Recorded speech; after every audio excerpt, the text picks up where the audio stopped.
laki-laki gitu, dan bukan cuma laki-laki, saya rata-rata gitu. Dan kebanyakan laki-laki kalau lagi ditampar oleh kenyataan itu tuh kayak bukan hatinya yang terluka tapi egonya yang terluka. Ariel Noah itu siapa? Namanya udah berkali-kali loh di sini. Bahkan kamu transfer dia berkali-kali pakai rekeningnya, aku nggak tahu kalau kamu punya. Mau apaan sih lo? Kamu beli dia penthouse harga 5M. It's a fucking penthouse. Kamu pergi Kapadokia sama dia. It's my dream. Not Ariel Noah. It's my dream. Not her. My dream. Bisa gak sih, dia tuh gak seru banget sumpah. Bisa gak sih lo ikut gitu loh, bilang gitu, kamu gila ya. Ntar gue jawab, aku yang gila, kamu yang gila. Gitu. Apa conversation-nya?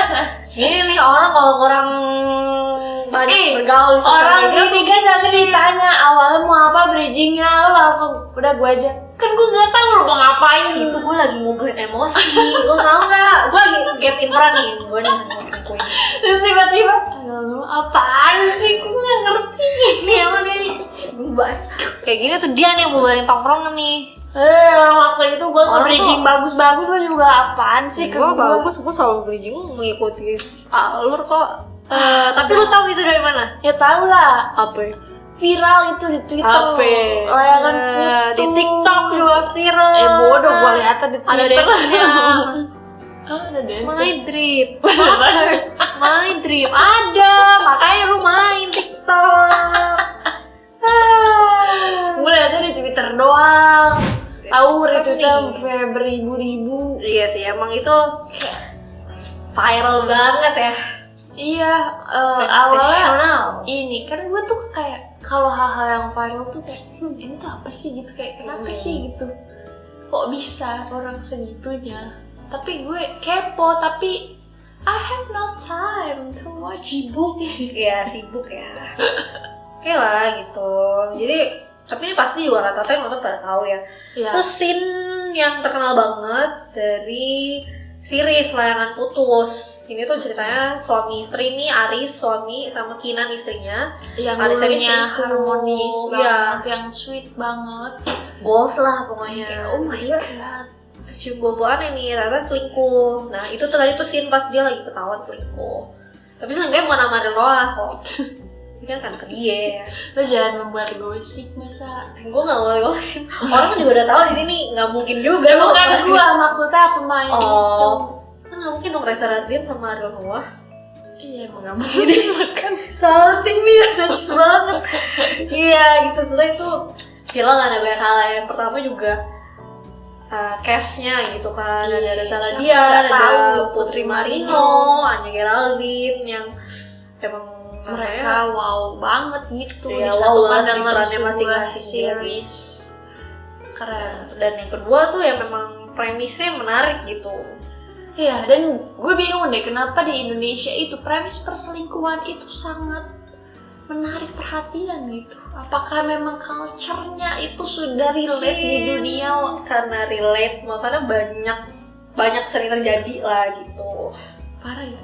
Soalnya gini, waktu kita bahas selingkuh pun itu lumayan loh, kayak rame gitu ya. Kayak orang tuh dengar kita bahas justru itu tema yang ditanya sama pendengar kita. Oh itu waktu itu tema request ya? Iya, maksudnya kayak kenapa sih orang bisa selingkuh? Oh iya gue ingat. Iya kan, berarti kayak selingkuh itu something yang itu banget gitu, kayak ada kontroversial di Indonesia.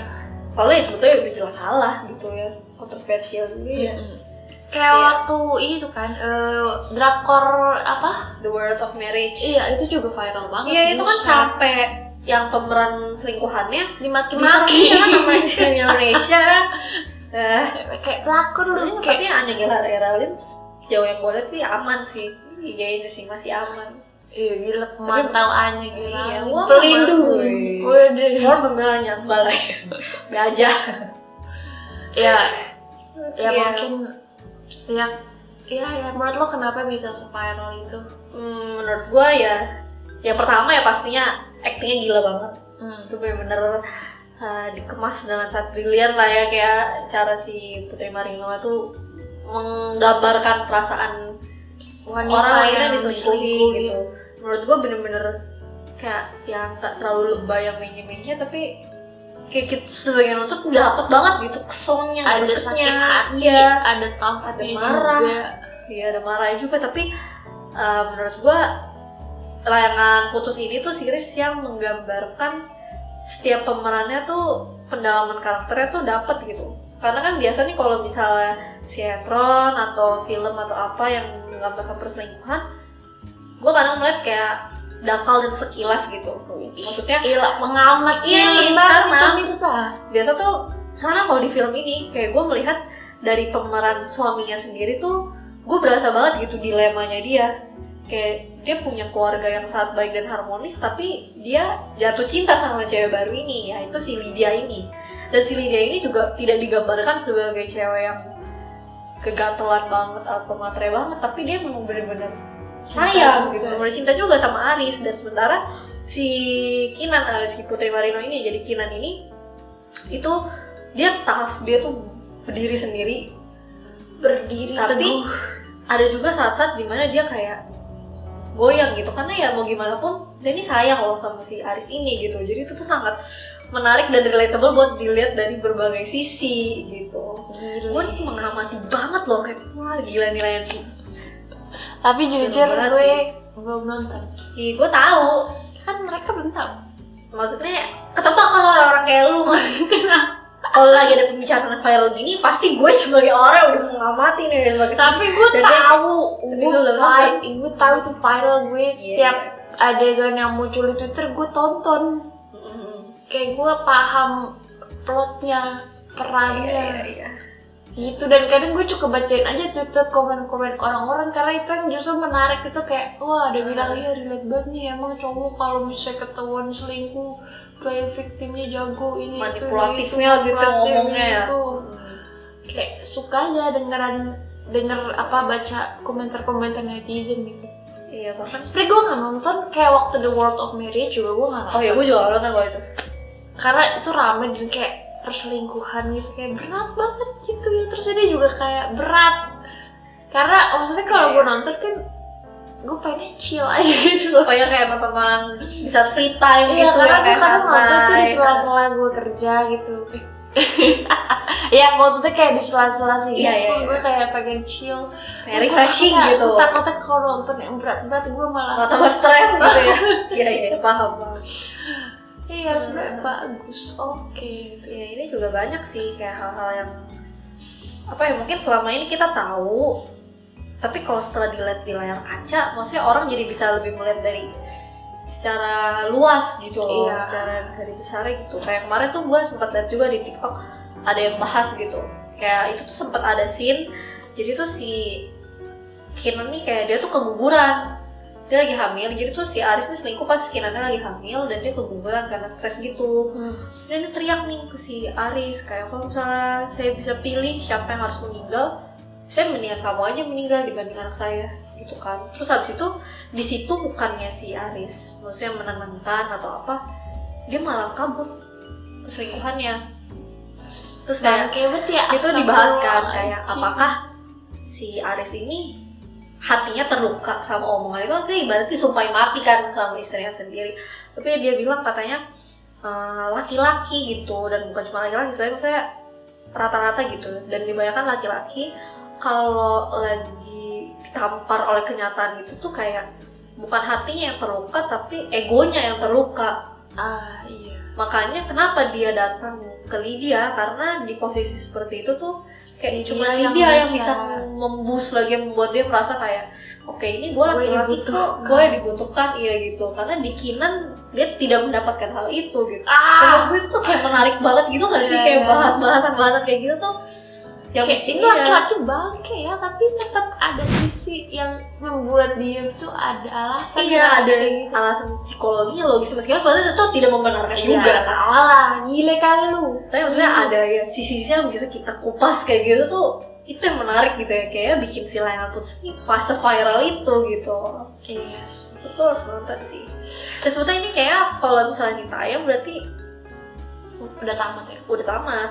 Soalnya gue udah nonton karena di VIP udah tamat kan. Gila, Bung VIP. Parah sih. Dan kayak endingnya si Layangan Putus ini tuh adalah ending yang menurut gue sangat realistis juga gitu. Dimana kalau misalnya tentang cerita perselingkuhan atau apa, biasa nih si suami yang perselingkuhannya kena azab nih. Maksudnya misalnya kayak apa ya, apa tiba-tiba anaknya kenapa kecelakaan atau kenapa tuh nyesel. bangkrut ya. Nah pokoknya tuh endingnya tuh kayak bener-bener ya udah cerai si Aris dengan si Lydia dan si Kinan yang maksudnya dia lengkap gitu, dia tidak butuh suaminya itu buat melengkapi dia gitu, dia bisa hidup berdua sama anaknya dengan tenang, udah endingnya sesimpel itu gitu. Tapi maksudnya mungkin untuk orang-orang yang relate dengan cerita Kinan itu adalah closure yang dibutuhkan gitu. Kayak lu nggak butuh pihak yang menyakiti lu buat tersakiti gitu, buat lu merasa better. Jadi menurut gue itu sangat eksekusi endingnya tuh sangat oke juga buat gue gitu. Gila, gue pengen nonton sih, sama gue nunggu momen-momen gue chill. Dan sebenarnya Kalau sekarang udah gue udah beberin nih semuanya terus di bawah. Iya kan, gue pengen tahu scene by scene dan emosi iya, memasuki iya, pergejolakannya. Tapi itu sih sebenarnya yang bikin gue tuh takut buat nonton, bukan karena terlalu berat ya, cuma gue tuh takut aja dengan isu perselingkuhan gitu. Kayak gue jadi gue aja melihat realitas keliling gue tentang namanya pernikahan aja menyeramkan. Apalagi gue dipaparkan dengan kayak lu bisa jatuh cinta, goals banget, cowoknya perhatian ini itu, dan ada satu titik di mana dia ternyata jatuh cinta sama ya cewek orang lain yang lebih gitu kan. Dan bahkan sampai endingnya pun ternyata suaminya memilih wanita baru. Iya gitu. kayak Tidak gue nggak keluarganya. ngebayangin itu ada dalam hidup gue gitu, kayak itu amit-amit banget, gila. Gue nggak mau gitu, jadi gue parno aja sih. Ya, maksudnya secara teori sih kayak kita bisa ngomong gitu kan, selingkuh itu bukan salah kita. Maksudnya itu mah dianya yang inilah, yang brengsek lah, kita pasti bisa hidup sendiri. Tapi ya pada kenyataannya pasti akan ada banyak lah titik-titik masa dilema. Kayak waktu itu si Kinan juga sempet kayak mikir juga, apa iya aja gue dimadu, apa gue biarkan aja karena gue masih sayang sama suami gue. Dan waktu itu dia udah punya anak kan, gimana kok anak gue gak ada papanya, kayak gitu-gitu tuh sangat realistis dan menunjukkan kalau apa ya, vulnerability yang dimiliki seorang wanita tuh tidak menjadikan dia lemah gitu. Kayak itu emang a part of her gitu yang menarik juga. Iya. Ya kadang gue tuh lebih memilih apa ya? Memilih ya udah yang unyu-unyu aja buat gue. Biar orang lihat loh. Mat baru. Kayak mendingan nontonnya unyu-unyu terus lo halu. Tapi kalau ditampar kenyataan ya realistis. Cuma kalau misalnya lo udah ditampar dengan cerita yang bikin lo parno tuh, jadi ya lo jadi ini ya berpikir takut. Bukan berpikir sih, berarti nggak, sebenarnya kita jadi lebih hati-hati buat. Nah kemungkinan kayak gitu tuh ya jadi galau kan kita, jadi overthinking kan. Kita pacar aja nggak punya, tapi overthinking kita suami gue gimana nih, calonnya belum ada. Iya kan, sebelum kita memilih calon yang tepat tuh kan never know juga. Orang si Aris aja di awal-awal mamanya si Kinan sampai ngomong Aris ini sempurna banget, terlalu sempurna gitu. Ya kan nggak mau pokoknya ya, itu kayak kita harus berdoa mulu sih kayaknya. Bener, semoga diberikan. Maksudnya lo kalau mau ngasih cobaan jangan itu. Iya. Yang lain deh, jangan diselingkuhin deh. Gak kuat, sumpah gue juga kayak gak kuat deh. Gak kuat gue. Se-girl bossnya orang juga selingkuhin Maya Amber juga gak sih cuy? Wah gila, gak bisa gue. Kinan keren aja, lo harus lihat sih cara-cara si Kinan setiap kali dia ketemu sama Lydia, menanggapi omongan Lydia. Kan banyak tuh ya yang video-video apa sih yang ketemu selingkuhan, ketemu di Jombang. Iya makanya. Wah, pergokin di mana nampar ini itu gitu kan. Gimana caranya Kles? Si Lydianya ini pun juga gak yang apa gimana ya gitu. Dia datang dengan baik-baik meskipun ya memang intentionnya pasti ya salah, tapi juga dia selingkuhan, tapi emang itu dihadapi dengan sangat rapih aja gitu mereka berdua. Menikah. Ya overthinking kan lo. Kalau gimana ya kalau kayak kita jadi Lydia gitu. Bukan mau jadi Lydia. Bener. Maksudnya gimana? Posisikin diri gitu kan. Praktika. Kayak jatuh cinta dengan orang yang sebenarnya sulit kita miliki. Asik. Bukan cuma sulit, tapi itu juga salah sih untuk dimiliki gitu. Dari awal ada rasa ingin memiliki aja tuh. Oh, ada yang bilang cewek tuh nggak pernah salah, tapi dia bisa jatuh cinta sama cowok yang salah. Bangke juga ya kata-kata itu. Tapi itu si Lydia itu dia psikolog loh. Oh iya. Kerjanya psikolog anak. Wah, gila. Gimana nih sebagai seorang sarjana psikologi? Gila, dia tahu sarjana psikologi harus paling mengerti kan? Maksudnya sih Raya ya, maksudnya anaknya, aduh. Tapi dia tuh ini gurunya di sekolah raya. Psikolog anak, guru di sekolah raya. Jadi selingkuhan bapaknya. Ya gimana ya? Ya dosa mah emang enak semua gak sih? Ya bener sih. Ya, dosa. Orang gak mungkin buat dosa kalau itu gak tempting, gak bikin pengen gitu. Iya, ya gimana? Ini menarik sih, maksudnya orang yang dengan pemahaman sebegitunya pun tetap logikanya kalah sama perasaan dia. Gila. Dan itu si Aris juga ngomong gitu, kalau aku bisa milih juga, ya aku nggak mau ada perasaan ini, cuman ya can't help gitu loh, kayak jatuh cinta. Siapa sih yang membuat perasaan jatuh cinta? Filosofis ya kita. Maksudnya, maksudnya itu kan ya mungkin, maksudnya kita yang memilih kan atau kayak jeng-jeng bisa kita tahan. Itu adalah suatu proses ya, maksud gue. Kayak dari tahap belum bisa kontrol sampai di tahap lu sudah tidak bisa membendung lagi, seharusnya ada titik di mana itu masih bisa di stop. Iya. Tapi mereka membuat pilihan buat tidak melakukan itu, buat terus melanjutkan. Bener. Sampai udah di tahap yang kayak gak bisa, gue udah fall too deep, harus gimana? Karena yang menurut gue ya, cinta itu kan gak mungkin instan dong. Iya. Karena itu adalah proses. Pandangan pertama pun gak mungkin mungkin sedip itu sampai lu ngeliatin set, aduh gue akan meninggalkan keluarga gue untuk cewek itu kan gak mungkin kan. Iyalah, kalau ini cuma wah cakep banget nih, kayak deg udah doang kan gitu doang. Kalau bisa udah sampai di titik itu kan berarti ada banyak keputusan yang diambil, jadi nggak bisa juga ngomong yang kayak ya aku juga tidak memilih untuk ada perasaan ini. Ya lu memilih untuk membiarkan lu berada di posisi di mana perasaan itu bisa terus tumbuh dan menguat gitu. Itu salah. Jadi pesan moralnya jangan selingkuh sih, jangan jadi selingkuhan. Azab lu kata gua, ya udah lu gak apa-apa di dunia, lu baik-baik lu. Mungkin Mas Aris ini harus nonton Siniar Pembatas Kertas episode azab orang ini berselingkuh. Kursi di depan kita ini untuk Reza Radian suatu saat nanti. Amin gitu dulu. Amin. Masih ya. Amin. Iya. Maksudnya kita hari ini gini aja sih, cuma membahas doang. Iya, kita silang-silangan putusnya, soalnya menarik kan. Menarik. Walaupun maksud kita udah pernah bahas tentang selingkuh, cuma maksudnya ini emang perspektif yang dikemas dengan baik. Benar. Aja. Jadi kita bisa lihat dari berbagai sisi gitu kan, karena nonton kan kita. Dibanding pengalaman sendiri kan pasti subjektif gitu masih. Iya. Ya apaan sih pengalaman kita? Gak ada juga. Tapi maksudnya kalau kayak cuma di awang-awang sendiri kan kayak gitu. Iya. Tapi kalau kita ngeliat sesuatu dan kita menilai gitu dari yang kita lihat kan lebih jelas. Benar gitu. Kayak gitu.